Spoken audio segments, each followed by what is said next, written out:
You know what's going to fix all your art problems? New gadgets.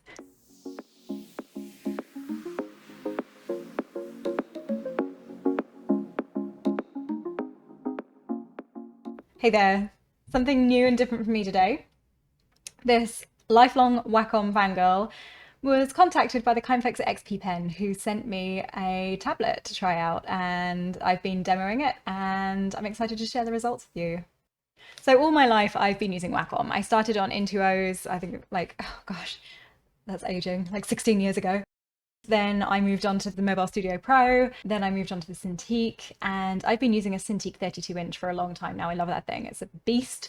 Honestly, sometimes a bit too much of a beast. And also for the price point, it's, a little bit exclusive. It's not one that I can really easily recommend. It's cool and everything, but it's a little bit excessive. For a long time now, I've been trying to consider alternatives. So aside from the fact that annoyingly the pixels are dying, ugh, you spend so much money on these things and then they just die on you in 2 years and you're like, what am I doing? So anyway, this has been on my mind for a while. I've been using this absolute beast that just keeps dying on me and thinking like there's gotta be something else out there. I don't need to spend surely thousands of dollars. Surely it's not gonna like bow my desk in the middle like my Cintiq does. There's gotta be something. There's got to be something. And of course, there's lots of competitors out there today. And the trouble is, it's a little bit overwhelming. So when XPPen reached out and they were like, would you want to trial one of our tablets? I was like, oh, hell yeah. Yeah, I would. So I did this painting using the tablet. I'm going to kind of run that in the background. You can see the footage of me working on it. I'm just going to like talk about the tablet itself and the experience of using it. I might do a follow-up kind of tutorial video if I'm motivated. We'll see. I often say things like that. Whether or not I do it is a different matter.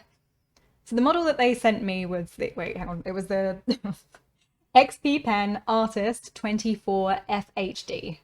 XPPen Artist 24 FHD. God, that's no good for my ADHD brain. So it's a 24-inch.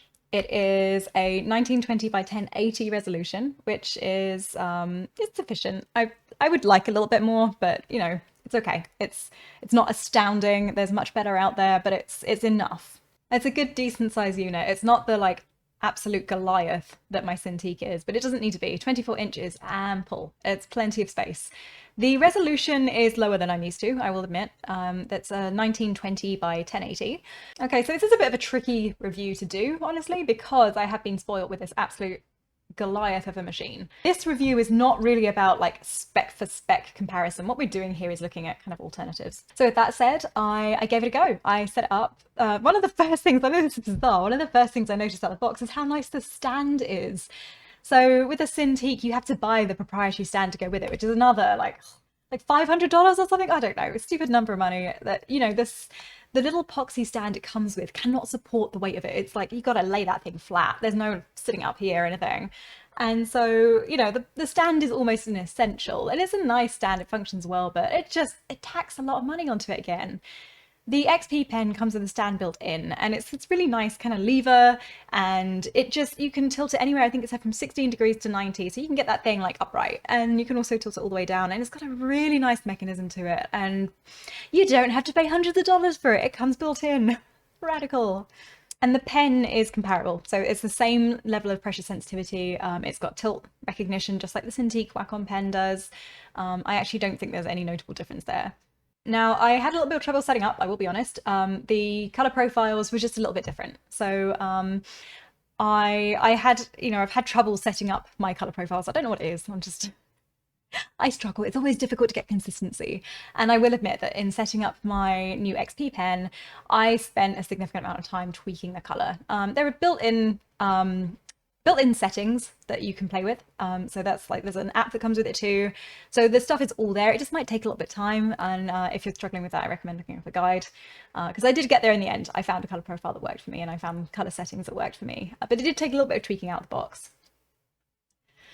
Another struggle I had, admittedly, was I guess what we'll call the gap. So this is something at first I thought was a calibration issue. So, I'm drawing and I feel like the cursor's just always a little bit off to the side. And like it kind of varies where. Like sometimes it's kind of off to the right and sometimes it's kind of off to the left. And, it wasn't precise. And I thought it was a calibration issue.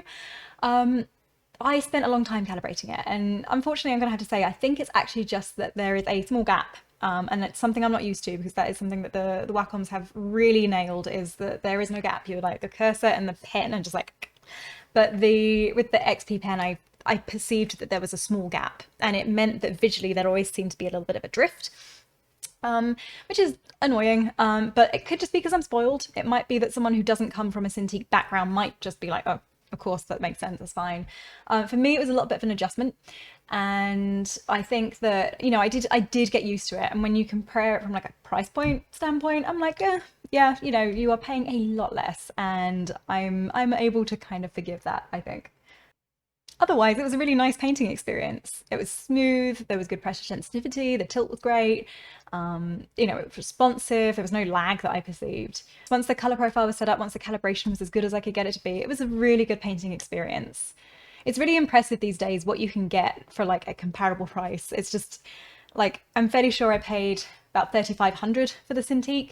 The XPPen, the one that I'm using, is, let me check actually, let me get the right number. It's about $800. It might be in like $799 or something like that. That is so much less than the Cintiq.